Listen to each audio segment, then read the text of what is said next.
L'art de vivre à la française. Un barrage à l'invasion de la culture américaine. Bonjour, je suis Anne Nagas, la fondatrice d'Apprendre les bonnes manières. Petite vidéo où je vais dérouler 4 points, à vous de faire le 5e, le 6e, le 7e, en tout cas de m'en dire bien plus sur le sujet. Cette vidéo concerne la culture française qui, avec ce petit côté village gaulois de résistants, s'oppose à la culture américaine. Premier point, chez nous, Starbucks n'a pas encore envahi le pays. Au contraire, il a reculé.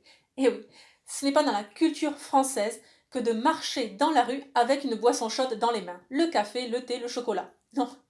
En tant que Français, nous avons besoin de savourer ce rituel, d'être assis, tout au plus immobile. Comme certains d'entre vous, j'ai été à New York.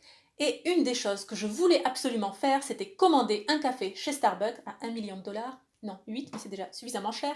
Et marcher dans la rue avec. Donc je l'ai fait. Je ne regrette pas, super, c'est un bon souvenir. Mais je ne réitérerai pas. Pourquoi? En fait, ça m'a convaincue dans l'idée que moi, je n'arrive pas à adopter cette culture. J'ai besoin d'être assise pour savourer un café. D'autant plus quand il est aussi cher que ça, 8 dollars. Et encore, ce n'est pas le plus cher. En France, pour un café à 8 euros, à minima, je souhaite de la porcelaine blanche de Limoges. Bon, je fais ma snob. Non, du tout. Mais vous voyez ce que je veux dire? Payer cher pour en plus ne pas avoir de la belle vaisselle, en plus ne pas être au chaud mais devoir marcher dans la rue, dans quelque chose de jetable. Et non, c'est absurde, ça ne fait pas sens. Et les Gaulois résistent à cela. Deuxième point lié au précédent, le fait de petit déjeuner chez soi. Le petit déjeuner est un rituel domestique en France. C'est le repas le plus important de la journée et on le consomme dans notre sphère privée, dans notre bulle. Ça, c'est excellent, c'est vraiment bien français, donc bien européen d'ailleurs. Même les personnes qui ne déjeunent pas le matin ne conçoivent pas l'idée de déjeuner à l'extérieur. Certes, il existe des bars et des brasseries avec une formule petit déjeuner, mais c'est l'exception. C'est vraiment quand on ne peut pas faire autrement, on se plie à cela. Troisième point, le plateau de fromage. En France, nous avons plus d'une centaine de fromages différents, dont certains avec de la moisissure, oui, et pourtant on s'en délecte, et d'autres, des fromages qui ont une odeur.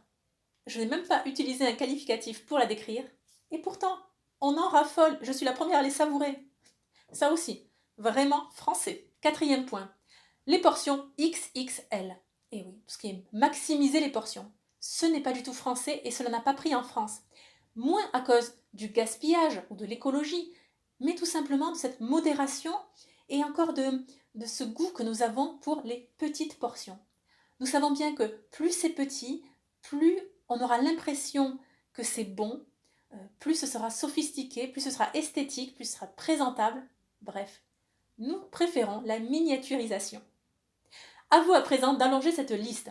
Je reste sur la culture américaine. Non que je ne l'aime pas, je l'aime beaucoup, mais justement, elle est riche là-bas, alors que nous avons une culture riche en France. Donc c'est bien de segmenter, de compartimenter cela, tout en faisant des empreintes de temps en temps, cela va de soi. Abonnez-vous à la chaîne YouTube pour ne manquer aucune des prochaines publications. On se retrouve très rapidement, et n'oubliez pas, la bienséance fait la différence.